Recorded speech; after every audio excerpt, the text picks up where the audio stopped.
I'm doing something else that you're invited to take part in, and that is go with me to Israel. My 21st trip to Israel in May of this year, because I'm hosting a tour, and I've hosted tours before, but this will be the biggest and best, and we will do a TV special from a performance with Israeli and American performers playing at the Roman Amphitheater in Caesarea. That'll be part of this tour. Yeah, awesome. And with people paying tribute to the nation of Israel, not politically so much, but through the contributions to medicine and the arts and to security and technology, all of these things that Israel has fomented and promoted and produced throughout the world, fulfilling the prophecy to Abraham that through your descendants all the nations of the earth will be blessed. And through Israel, particularly in the last 40 years or 70 years since they became a nation, have done that. They have contributed greatly to the material benefit of everybody in the world, including their enemies who want to destroy them.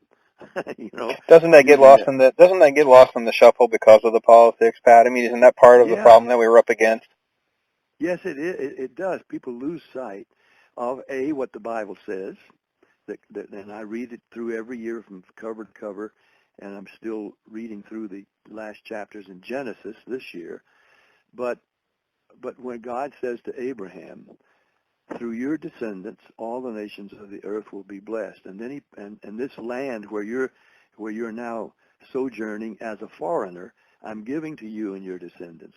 So then he repeats that very same verbatim promise to Abraham's son Isaac, not Ishmael, Isaac, and then later to Isaac's son Jacob, not any of the others, but to Jacob and his seed, and the promise that they will inherit what was called the land of Canaan. Then it was occupied, but it had become so corrupt that in the Bible it says, God, the time is coming when I will expel all the inhabitants of the land of Canaan, and it will belong to you, Abraham, to you, Isaac, to you, Jacob, whose name was changed to Israel, which translates in Hebrew, God fights. So when you fight against Israel, you're fighting against God. Yes. And we lose sight of that. Now, even the former president and the one who wanted to follow him wanted to divide Israel in two, give it to the Palestinians, which is a modernization of the word Philistine, and turn it over to the Philistines and divide Jerusalem as well as the little country about the size of Rhode Island that God said is going to belong to the descendants of Abraham, Isaac, and Jacob forever. And what part of forever don't you understand? Right, yeah. But, if you're going to fight against that, then you are fighting against the very name Israel, which is interpreted, God fights. Of course, that's going to lead to Armageddon eventually, when the enemies of God will confront the armies of heaven, and we know how that turns out too. Yeah. So I like to be on the side of God and on the side of Israel in these matters, and I'm hosting this incredible tour.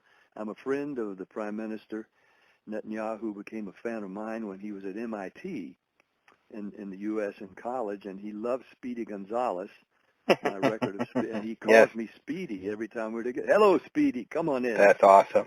In his office in Jerusalem. So I'm sure he will make time to visit with our tour group, and it's going to visit all the main holy sites and the things that are historic, and including some where not all tour groups get to go. But ours is first rate from the 9th of May through the 20th and coincides on purpose with May 14th, which is the actual anniversary date of the founding of the modern state of Israel, which was May 14th, 1948. So we're celebrating the 70th anniversary of the modern state in this tour, and we'll get red carpet treatment throughout. And, if you haven't been to Israel, this would be a great time. Come with me. Go with Speedy. Go with Speedy. Forget it. Come with Speedy. Yeah.